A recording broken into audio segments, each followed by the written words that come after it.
naman jaalladhu qaban ture. Ogaa kilaasii shambarru wal jaalladhee ture yeroo sana. Ani yaa jaalladhu malee yeroo sanatti isheen jaalala waan jedhamu barre yeroo xinnummaatti yeroo daftarii keessa waraqata kutanii kaasanan jaalladhe ishee. Isa jirta yaadamatu, isa jirta yaamatame, boqonnaan qabu keessi koo halkanii fi yaawwaanee. Isa jirta yaadamatu, isa jirta yaamatame, boqonnaan qabu keessi koo halkanii fi yaawwaanee. Ishee jechuudha. Obboleessi bakka sadarkaa qaluu irra si qaxaqatee reebee maal jedhee sadarkaa aanaan illee bakki haala keessa na barbaadu irra ga'e. Anis yeroo sanatti badaamma kanatti.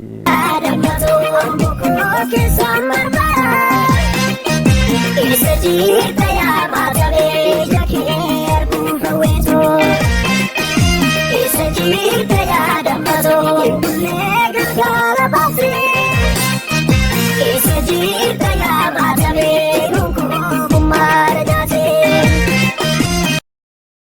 Qabduu wajjinuma jiraannaa wanta maatiin nu ergu wajjinuma fayyadamna. Sana boodaan qabxiin naa deebi'ee ganna sana utuu qabxiin naan deebiin ture ganna walitti deebine kutaa 12 gaafa fixu isheen immoo waggaa sadaffaa ishee deebitee jechuudha kaampaasii. Ganna sana walitti deebine ganna sana akkuma ta'e humnaan utuu namni baqa.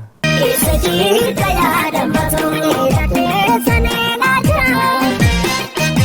Isa jirta yaamatame laadhee kiyyoo siifame. Isa jirta yaadamatu galaanaa akkamtuu si nyaate. Isa jirta yaamatame gallee galgala baatee.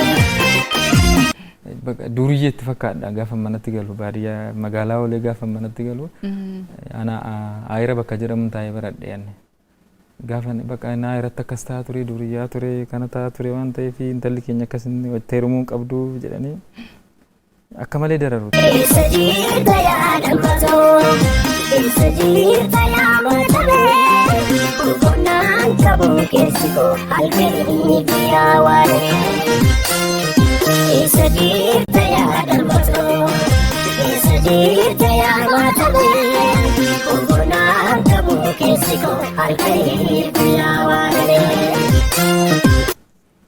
Seenota ani ishee wajjin dabarsine faan barreessuu jalqabe bifa asoosamaatiin jechuudha. Ana wajjin waan keessa jiru jaalalaan qabe. Sana booda isheen ganna gaafa simisteera maatii ishee bira dhuftu naannoftee mattuu irra baatee na bira dhuftee.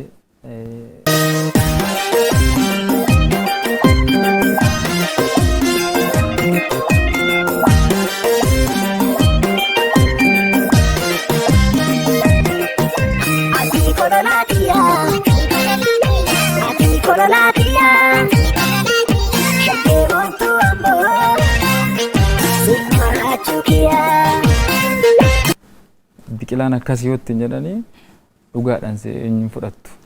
Anis immoo seenaan akkas jedhan hin fudhadhu. Walii keenyaa walitti dhufnee walirraa yaada sirrii fudhanna. Dhiphatte wanta baay'ee dagachuu hin dandeenye keessa. Ani maallaqa hin qabu maatiin kiyyoo maallee hin qabu. Sadarkaa seenaan kitaaba sana dhugaa sitti himuu fi baay'ee ulfaata.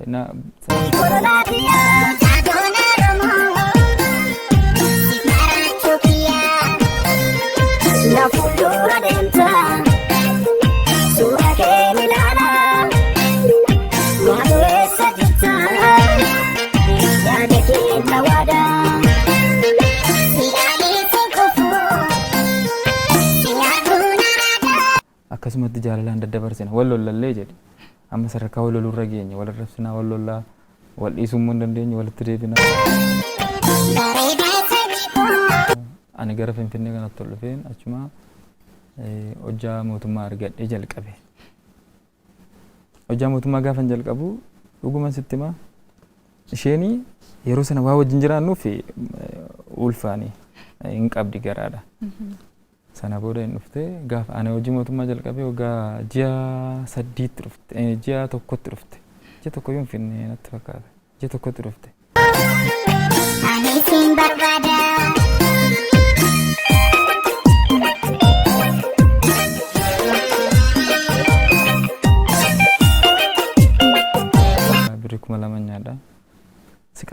arginee maal jennee sana boodatti firumti isaanillee kan na bira dhufee na bira taa'aa ture jira.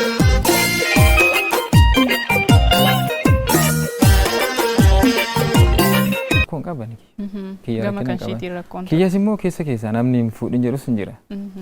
Hunda osoo hin taane normaali karuma haadha kiyyaaf abbaa kiyyaa irraan kan hafe warra kaan badaa fedha hin qabanii. Sana booda jireenya hin taane keessa galle baay'ee rakkanne. Dhuguma sitti muufii sadarkaa waan nyaannu dhabuurra geenyeerra jechuun miindaan kun ji'aan sin ga'u.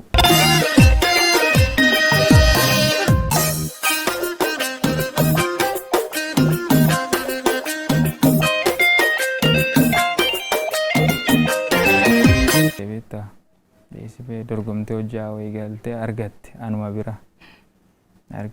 Erga argattee jijjiiramni dhufe anaaf ishee gidduutti.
I'm